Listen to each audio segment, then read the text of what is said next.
We told you just last week about what happens to our most troubled teens after they go through our juvenile detention system. They have the option of treatment, some therapies, but how do they get there in the first place?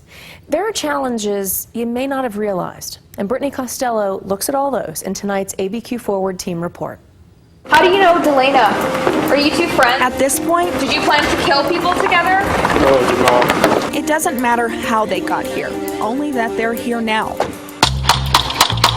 Spending those precious teenage years choosing drugs and violence. I think that the appropriate word is shocked, right? We have teens resorting to high-level violence, gunfire, stabbings, over a tweet. But what happens when that first step of intervention, our police officers, stops working? Sean Willoughby is the president of the Albuquerque Police Officers Association. He says the trend of growing teen crime in our metro is now coupled with a handcuffed police department. We don't really have an avenue to hold kids accountable and incarcerate kids in the city of Albuquerque and the state of New Mexico, which I think is a huge problem for the state.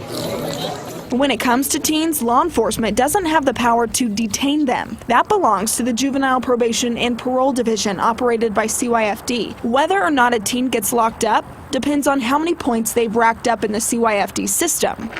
Take these marbles, for example. Say a teen stole a car. That would give them 5 points. That teen would most likely be released to go home. Now say a teen committed a violent felony or sexual offense. Let's add a few more marbles. That would get them 8 points. Juvenile probation and parole would likely refer that teen to the New Day homeless shelter. Now say a teen shot someone, maybe murder. That would get them 12 points. Only after getting 12 points or more would juvenile probation and parole refer that teen to the detention center. Willoughby points to the case of a local high school student caught with enough drugs to sell.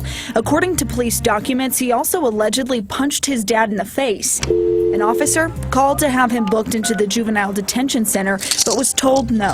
Try to look at the shelter, and the parents are like, well, he's not coming home, because this is just going to escalate. We're looking for some help here.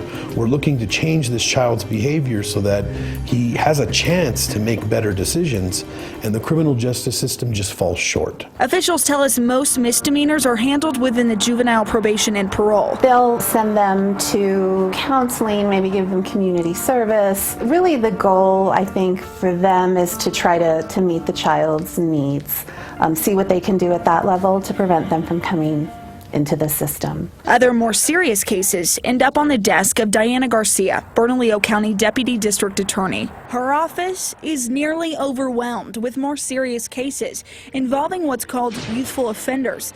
She says they're prosecuting many more cases of accused rape, aggravated battery, even second-degree murder. From 2014 to 2016, those serious cases represented just 2% of the caseload. Last year, prosecutors had 33 youthful offender cases, bringing that 2% to 7%. In just the first month of this year, Garcia says they've already filed 6 youthful offender cases, 26% of the overall workload so far. What's even more concerning is many of the teens accused of the most heinous crimes have never been on prosecutors' radar before. We're prosecuted in the past year 4 14-year-olds charged with first-degree murder.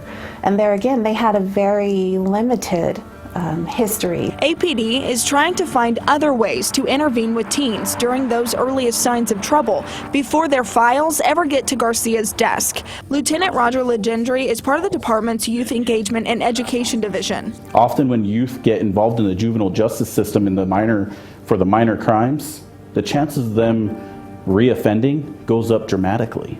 Studies have proven this. In order to combat that, a diversion program would be very essential, where we can give them the guidance they need and try to get them onto the right path with proper mentorship. He says the department is researching programs in other states. Meanwhile, APD is offering junior police academies and started what's called Camp Fearless, a summer camp where youth can get to know police officers.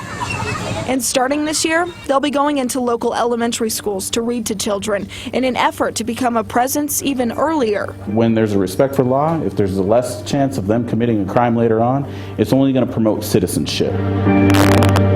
But there is still the question of what is behind the influx of teen violence in our city. Gangs, social media, troubling home life, trauma, lack of behavioral health programs, all of the above. If we could answer that question, we would be a much safer community at this point in time. But could another cause actually be the supposed solution? Is accountability for our most troubled teens anything more than just a slap on the wrist? You hear all the time, well, you can't arrest your way out of the problem. Well, you're definitely not going to not arrest anybody and fix the problem either. There needs to be a good balance.